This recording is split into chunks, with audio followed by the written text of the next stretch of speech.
All right, we are right at 11 o'clock, so I'm going to go ahead and kick us off here.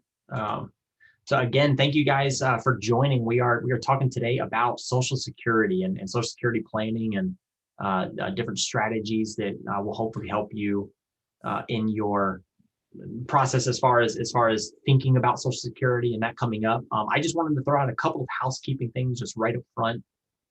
First of all, any kind of questions or comments throughout the webinar, you're not we don't have your microphone unmuted, so we cannot hear you, but you can always type those in. I'm going to be sitting here. Most of the presentation is going to be from Jennifer, but I will be sitting here monitoring the chat and the questions. So if you have any, definitely send them in. We'll answer those as best we can. And yeah, I think that's pretty much it as far as housekeeping. So send us any kind of questions or comments throughout. This presentation is being recorded, so anybody that has registered is going to get an email with a link to the recording, and we'll make sure we get that out to you. I will comment that this is our first of these. We have done many of the live, more chat sessions, I guess, between Jennifer and myself on different topics. A couple of guests, and those are always we're truly just winging it, and there's a conversation. Don't tell This our one's a little, secrets. yeah. This one is a little bit more formal, and we are going through. We did want to give some real meat behind the information on Social Security. However, that being said, we are aiming for about 45 minutes. So we'll see, give or take, where we end up at the end of that. I believe everybody, when you signed up, it was booked for an hour. So hopefully you've got that time. If you need to drop off, that's fine. Again, we will have this recorded and we'll be able to send it to you. So yeah, with that, Jennifer, if you can go ahead and share your screen and get that title screen up. Sure. So like I said, Jennifer is going to be going through most of the presentation here, and we are talking about Social Security planning. The kind of subtopic there, what baby boomers need to know to maximize retirement income. This is a very big component to retirement, and Jennifer was just saying before the top of the hour, this is literally one of the things that we talk about in every single meeting. Every single one of our clients, at least, Social Security is a part of their plan. This is an element that they're either paying into right now that they'll receive when they retire, or they are receiving now. And sometimes clients just have a default that this is what I'm going to do because that's what my parents did, or they just don't know that there's options. So we're going to go through a lot of those and hopefully share some information that is valuable to you guys. So with that, I'm going to go ahead and kick it over to you, Jennifer. Yeah, thanks, Mike. Yeah. And I would add, Michael, at some point, drop in our contact scheduling tool if you have follow-up questions that we don't address here, as well as how to contact us is on the screen right now, obviously. So I'm so glad you're here. This is really exciting. We've been talking about doing webinars for a while. And as Mike mentioned, we've been doing Facebook, which is live every other Thursday. And so it's always really fun to do that, but this is different because we really dig into the details a bit more. So we're going to just start, and if you have questions, please put them in the chat and we will address them. So understanding the value of Social Security. People really tend to minimize the value of Social Security. There's a lot of assumptions and myths around Social Security, but it actually is far more valuable than we realize. And we'll go through a couple slides in a minute that will show you really how huge it is for you. And so it is great that you're paying attention to this now, because it is a very important part of anyone's retirement. And for some people, it's just an absolute cornerstone of their retirement. So I'll show you a couple illustrations here that will really show this in a magnifying level. So if you filed for Social Security today and you were receiving $2,000 per month, in 10 years, you would receive over $275,000 in lifetime benefits. And so you can see, if you are fortunate enough to live 30 years, it's over $1 million in benefits. It does assume there's a cost of living adjustment here, which we'll talk about more in detail later. And there normally is a cost of living adjustment to Social Security. And so that helps it keep up the buying power of of your dollar, so that as prices go up, your income goes up as well. So let's go one more here. So here's that cost of living. In 10 years, that $2,000 would be at a 2% cost of living adjustment, $2,438 per month. And 30 years, it's over $3,623. And so you can see it just compounds on top of itself, that cost of living. Now, this is assuming a normal 2% cost of living adjustment. And it has varied widely, which I'll have a bit more data on that as well. But as time has gone by with Social Security. So I'm going to address that actually here in this next slide. So, and actually, wait, I want to go back for this a little bit more and talk a little bit more in detail of this. So Social Security was started in 1935. It was part of the New Deal of the Roosevelt administration. And what they were finding was people were just barely subsisting, and it was a way to pull some people out of poverty when they retired. And so there was a set minimum put in place. Now, and it wasn't until 1975, though, 40 years later, that there was a cost of living adjustment added. And so because that's when real inflation was really kicking in, and people were having a hard time buying milk and bread and basics with Social Security income. And a lot of people, many, many people live on Social Security only in their retirement, which is definitely not ideal, but it does happen. So the cost of living adjustment has actually averaged since 1975, 3.63% per year. But that is an average, and we use a 2% illustration to be a bit conservative on that number. But the lowest years, there actually have been 3 years where there was 0% cost of living factor. That was 2009, 2010, and 2015, which were low inflation years. And if you recall, 2009 was after the financial crisis, and just everything was ugly. The highest year, though, was 1980. We were coming through that high stagflation period of the late 70s, and it was up 14.3%. So that's, and when you look at all those years from 1975, it averages 3.63. So 2% is probably a good conservative estimate there. So what will your benefit depend on? So it's how much you've earned over your working career, but it also depends on how many years you worked. And we'll talk a bit more about that as well, but you really need consistent earning records, really does help your benefit, as well as the age in which you apply for benefits. And this is very much a decision that everyone needs to make and put a lot of thought into as their age. They may have a little bit less control of their annual earnings, but they do have complete control over when they file. So if you want to get into the weeds, we can talk about how Social Security benefits are calculated. And it starts when you're at age 62, and they tally up all of your earnings and they index them for inflation. And they take the highest 35 years of earnings. And that's why I was saying and the number of years you work matters, because if you have 35 years of history and you have zeros in there, the zeros go in the calculation.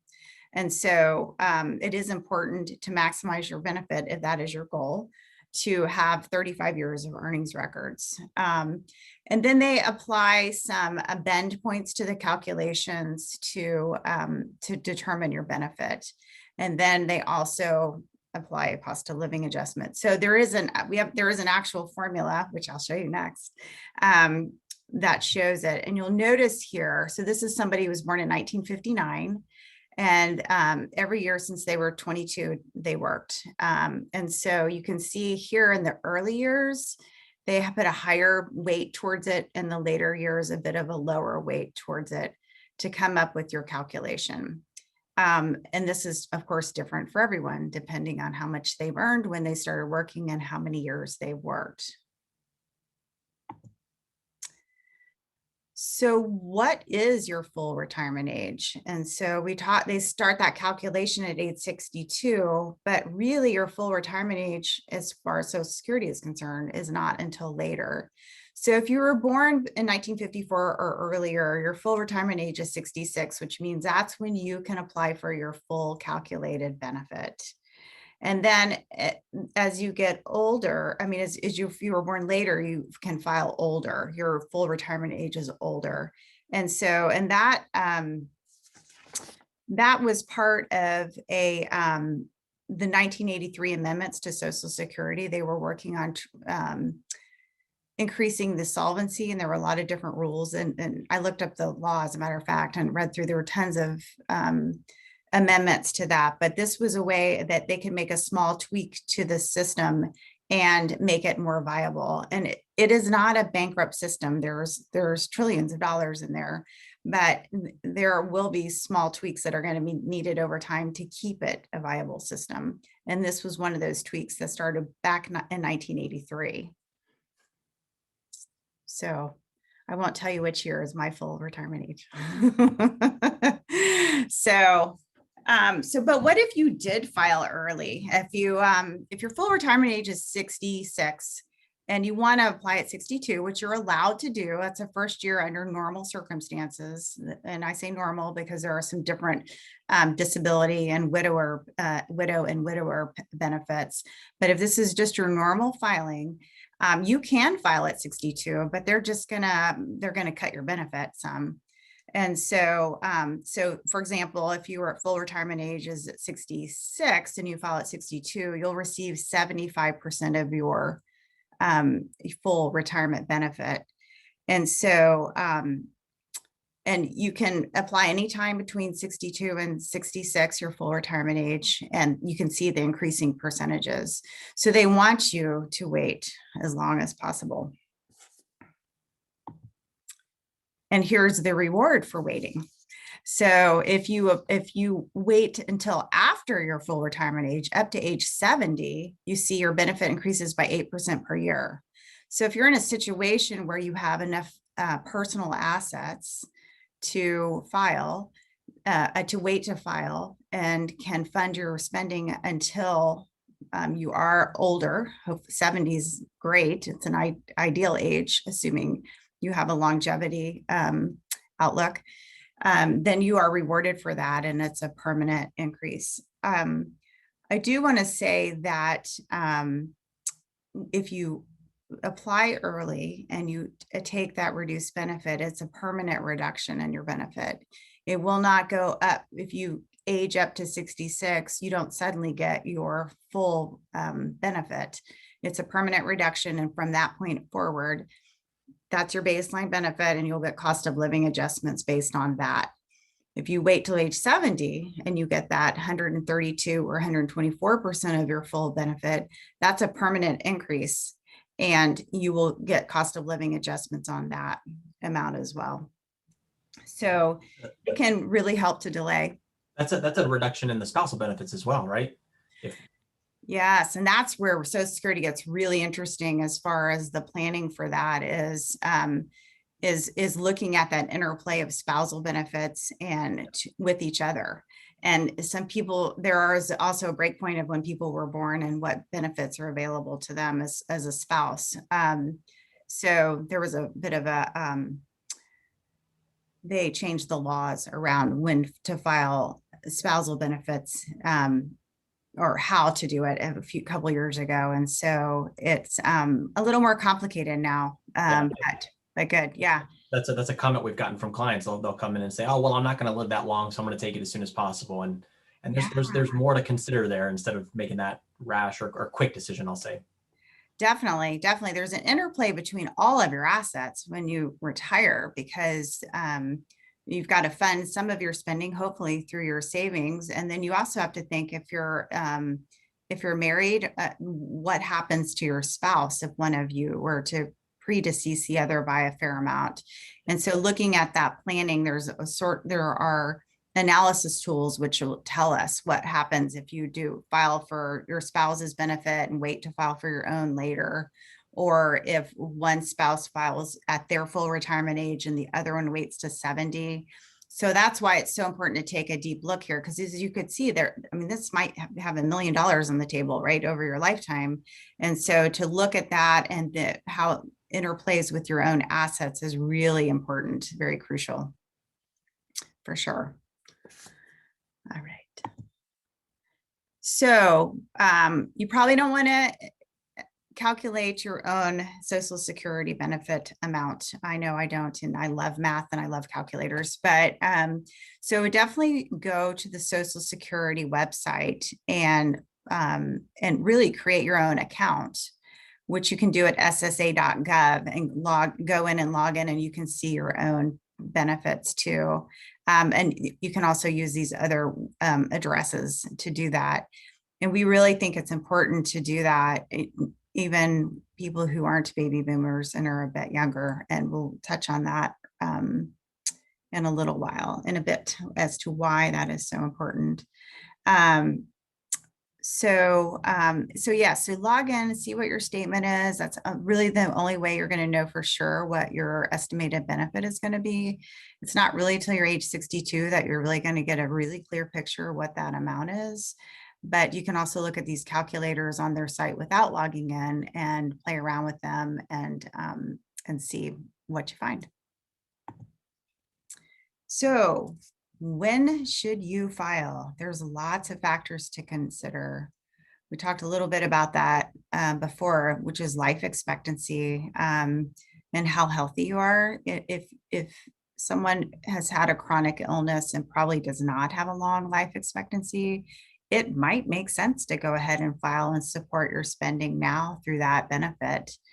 On the other hand, if you've got longevity in your family and have been pretty healthy, or your spouse has, because of the way spousal benefits work when one is widowed, it could be better to wait and file later. There is a calculation that you can do that looks at if you filed now versus waiting till later, at what point do those two benefits cross? At what point has the waiting strategy exceeded the filing early? Because you get more money in the beginning, early years, if you wait to file, but your benefit's bigger if you wait till later. So, excuse me. So there is such an interplay there. Another thing is need for income. And as we were talking about earlier, a lot of people do live on Social Security benefits alone, which is clearly not ideal, but it does happen. And sometimes clients will make that decision because they really don't want to draw down their own assets as quickly in the early years of their retirement, and would rather augment it with the Social Security benefit and not draw down. Sometimes that's because they want more to leave for their heirs later. And sometimes it just feels better, right? Sometimes the number answer isn't always the best answer for someone, because there is definitely a psychology element to money, as I'm sure we all know. And it also could be whether or not you plan to work, because there is some tax implications to working and receiving Social Security benefits. And then again, talking about your survivor, often it is the best decision to have the higher earner wait and file at 70 if both spouses have worked, because if the higher earner predeceases the other spouse, the surviving spouse gets that higher benefit. And so it can be very useful to leave that benefit in line for your surviving spouse. So a few key points to remember. So the when to apply question is complex and requires a customized analysis, but here are a few things to remember. If you apply early, your benefit starts out some fraction of your primary benefit, so 75 or 80% or whatever at some point, depending on how early you file, and remains that percentage for the rest of your life. And as I said before, it does not go to 100% when you reach full retirement age. Cost of living adjustments magnify the impact of early or delayed retirement, because the annual cost of living adjustment is applied to either the lower or the higher amount. And that causes the disparity between the two benefits to increase with each passing year. And it also impacts the survivor benefits, as we were just talking about. And that's why high earning spouses should normally wait to age 70 to file. to give that surviving spouse a higher income stream after their death, if it hopefully doesn't happen for a while. But so we're going to go a few strategies for maximizing your benefits. And one of them, as I was saying before, is go ahead and log in, because Social Security does not send you a paper statement every year. Occasionally I'll get one in the mail. I'm not really sure why, because my understanding is they had quit mailing them completely. But you do want to log in and look at your statement. And I think you need to look for its accuracy. If there are any missing years, can you improve it by working longer? So like if you do not have 35 years of earnings, can you work a few more years so you don't have those zeros in the calculation? Or if you had several years of lower earnings early in your career, can you work a few more years with some higher earnings? And that would be some decisions that you might be able to make once you know what your situation is. So mistakes are rare because the earnings are kept on file at Social Security. They were reported by employers, but we've seen mistakes, haven't we, Mike? Yeah. We had a client that did this, logged on and created her account and noticed that there were just years missing in that wage history. And I don't remember, do you remember how many years? I mean, it was a relatively significant. Yeah, it was like 6 years. Yeah. We couldn't decide exactly why they were missing, but they had to contact the Social Security office to correct that. Potentially, I think either she or her husband were self-employed at one point. So definitely if you're self-employed and your income is not, as cut and dry as maybe, just a full-time salary position, but definitely worth looking at least looking at that history and seeing that, yeah, that's about what I had. It's easy to catch zeros when you were working and had income in a certain year. Yeah, and it was so much easier to fix when she wasn't about to file. Yeah. And so it just sort of kept the stress at a lower level on that. And so, yeah, that was, as we said, unusual for something like that to happen, but it does happen. And one more point here, even if you start receiving Social Security and you continue to work, which you can do if you've reached retirement age or filing age, your earnings records will be updated. So they don't negate each other just because you are working and receiving benefits. But it is important to know that if you start receiving Social Security benefits before reaching full retirement age, which is probably 66 or older, depending on when you were born, and you earn over $18,240 per year, $1 in benefits will be withheld for every $2 that you earn over the threshold amount. And we have had clients do this intentionally, but you will get reduced benefits. Social Security is penalizing you for taking benefits while working before your full retirement age. And that Jennifer, just to clarify, because we've had a question on this in the past, the earned income, when you say earned income, that's specific to W-2. And I know this is a smaller group of people, but as far as like an S Corp, or how would that differ? Yeah. So if it would be W-2 earnings as well would benefit. So if you had earnings from investments, don't matter. Depends on how the corporation was structured and but if it doesn't show up as W-2, so often if you own an S Corp, a lot of your earnings come through an equity distribution, just kind of bypassing the payroll system, then that does not impact you.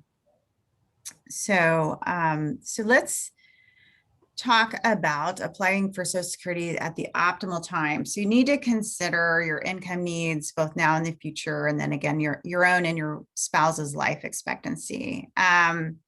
We've been making a case for delaying benefits because that will result in the highest lifetime benefit for you and your surviving spouse. But there's definitely not a one size fits all answer to that question.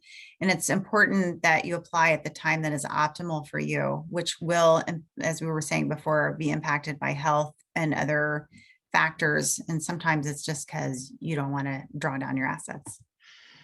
But let's go back to that earnings test we were talking about before. And this is reiterating that point about if you filed before your full retirement age and you continue to work, you will have your benefit reduced if you continue to work before your full retirement age. And then once you reach full retirement age, you don't have that reduction in benefits just because you're working. So if you're 66 and older, depending on when your full retirement age is, you can earn all you want and they will not withhold benefits.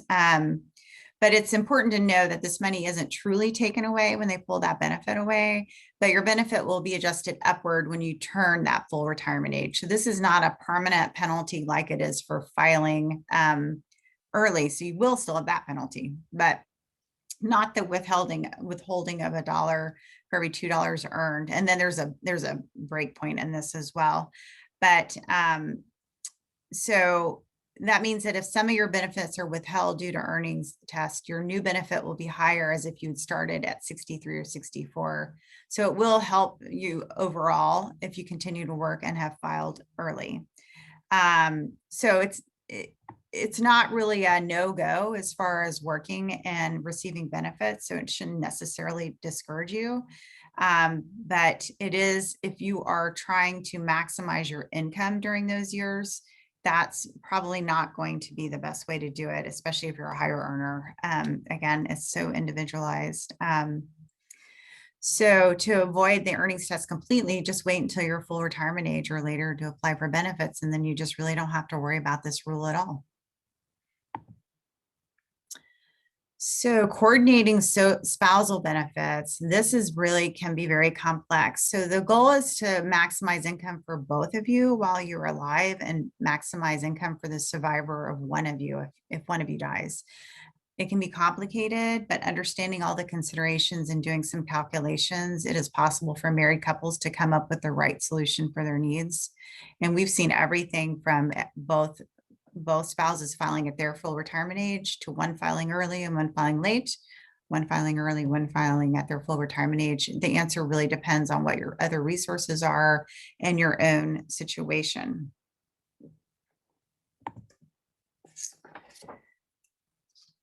And did you know that part of your benefits are taxed? This is not the same as that penalty we were just talking about, but Social Security is taxed depending on what your income is. Could be at 50% of it is taxed up to 85%. When Social Security was first started in 1935, it was a tax-free benefit. There was the promise it would never be taxed, but we all know what happens with those kinds of promises. And so so they did start taxing the benefits and the amount of the benefit. Now, when I say 85% is taxed, I mean 85% is subject to your income tax rate, not 85% of it is gone.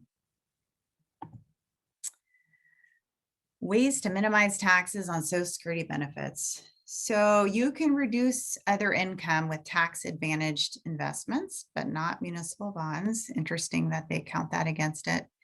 You, for some reason, they decided that municipal bond interest, which is usually tax-free, counts as income for the purpose of calculating the tax on Social Security benefits. So you're also going to want to anticipate the required minimum distributions from your IRA, which now starts at age 70, was earlier, has always been 70 and a half for many years prior to the Secure Act that was passed in early 2020. So the two together, required distributions and Social Security, might cause you to be in a higher tax bracket and may cause some of your Social Security benefits to be taxable. So it could be a strategy is to draw down some assets out of your IRA before you're 72. And that's really a tax planning issue in many ways. So you may want to delay Social Security in order to reduce the number of years that the benefit are subject to taxes. And we also want to manage taxes throughout retirement. Mike, I mean, we do a ton of analysis around that benefit, looking at that tax optimal strategy, I guess is right, the best way to do it. Yeah, it's a pretty cool program that we use to really analyze taxes, much more than just Social Security, kind of your holistic view on what kind of income you've got coming in on an annual basis that is taxable, and is there anything that we can do to optimize your taxes, you know, whether that is taking advantage of Social Security not being taxed or not being taxed at the full 85%. Yeah, it's a pretty holistic and useful tool. Yes, definitely. And it's an annual thing, really, to look at every year after a tax return has been filed, to look at what the current year and decide what the best strategy is with multiple aspects. And this is really part of it, is to coordinate Social Security with your overall retirement income plan. Tax planning is a huge part of that, as well as figuring out what is a sustainable spending number, which we do through financial planning, which is a really great framework for knowing whether you're spending too much or not. So these are some of those things you need to consider Social Security in the context of pensions. A lot of people don't have pensions anymore, but they are definitely still out there. Especially, we live in Virginia. Virginia, if you're a state employee, and some county employees will have a pension through the Virginia retirement system. Some of the local corporations also have pensions that need to be considered. They're great, and they can make a plan so successful for someone. They generally don't have cost of living adjustments on them. The state of Virginia's does, but a private employer plan usually does not. So that's another aspect of pensions that can become very interesting, and it's a highly variable part of a financial plan. You will be required to take distributions, as we were saying before, out of IRAs and 401ks. And so you need to coordinate those distributions. But don't be afraid to ask for help. That's what people like us are here for. Retirement planning is easy when it's a matter of just saving more money into your 401k and IRA. But when it comes to time to create that income stream from your investments, it can be much more daunting from what's the most tax efficient way to make those distributions? How much can you distribute and not worry about running out of money, or what's happening in the markets that particular day?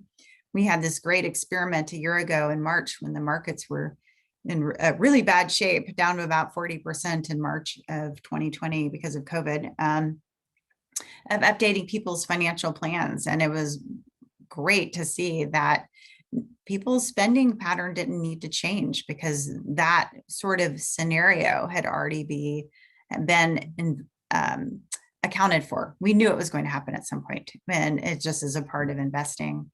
So it definitely is good to look at it in those context. Oops, sorry, hit. So if you have questions, we are definitely happy to answer them. You can contact us. I'll show it on the next page in a second. But the big questions are, when should you apply for Social Security? Or what if you want to keep working? What if you've already applied? Can you do anything about that if it might not have been the optimal decision? How much will your benefit be? We actually have a great way of estimating that without even going to the Social Security site, and how to coordinate those benefits if you're married with your spouse. There's also strategies where someone who's been married for 10 or more years and are divorced, they can still file on their ex-spouse's record if they were a higher earning person. So what's the best long-term strategy for your situation? And everybody's answer is a little bit different. So we'd be happy to answer those questions for you. So there we are in our cute little picture.